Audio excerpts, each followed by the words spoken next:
தற்போதைய செய்தியை பார்த்து வருகிறோம்.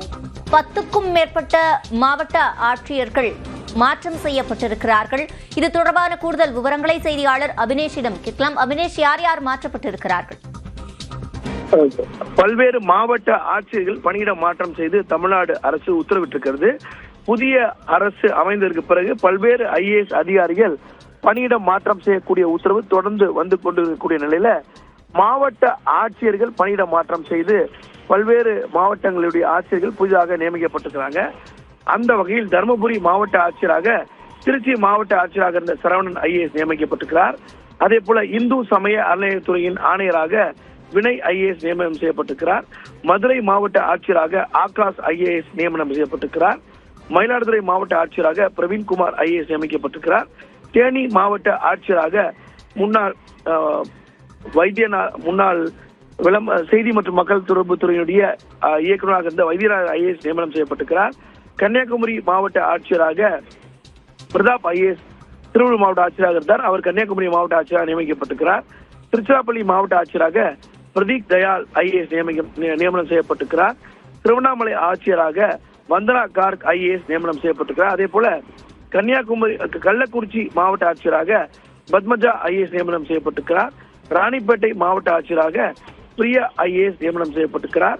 அதே போல நாமக்கல் மாவட்ட ஆட்சியராக மதுபாலன் IAS நியமிக்கப்பட்டிருக்கிறார். தொடர்ந்து நெல்லை மாவட்ட ஆட்சியராக ஆனந்த் மோகன் IASும் வேலூர் மாவட்ட ஆட்சியராக லீலா அலெக்ஸ் IASும் நியமனம் செய்யப்பட்டிருக்கிறார். தொடர்ந்து தஞ்சை மாவட்ட ஆட்சியராக ரேவதி IASும் செங்கல்பட்டு மாவட்ட ஆட்சியராக வீரப்பன் IASும் நியமிக்கப்பட்டிருக்கிறார். இது தவிர மிக முக்கியமான IAS அதிகாரிகளாக சுந்தரவள்ளி IAS, இவர் மிக முக்கியமான ஒரு பொறுப்பில் இருந்த ஒரு மூத்த IAS அதிகாரி. அவர் தற்போது தமிழ்நாடு அரசினுடைய பப்ளிக் மற்றும் ரீஹாபிலிட்டேஷன் சென்டருடைய செயலாக நியமிக்கப்பட்டிருக்கிறார். அதே போல லலிதா IAS, இவர் மேலாண் இயக்குநராக இருந்த இவர் தற்போது நிதித்துறையினுடைய செலவு துறையுடைய செயலாக நியமிக்கப்பட்டிருக்கிறார். அதே போல கமல் கிஷோர் IAS, இவர் தென்காசி மாவட்ட ஆட்சியராக இருந்தார். தற்போது அவர் நிதித்துறையுடைய இணை செயலாக நியமிக்கப்பட்டிருக்கிறார். இப்படி தொடர்ந்து பல்வேறு IAS அதிகாரிகள் பணியிட மாற்றம் செய்திருக்காங்க. மிக முக்கியமாக பிரசாந்த் IAS, இவர் கள்ளக்குறிச்சி மாவட்ட ஆட்சியராக இருந்தார்.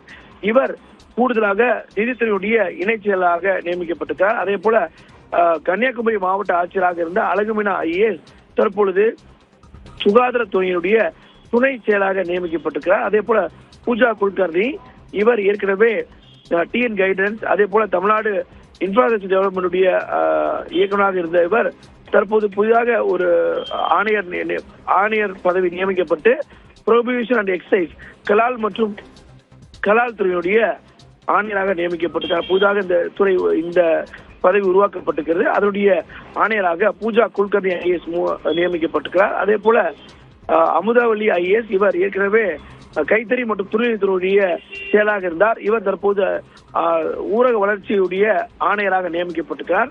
அதே போல பொன்னையா IAS, இவர் ஏற்கனவே ஊரக வளர்ச்சித்துறையுடைய ஆணையராக இருந்தார்.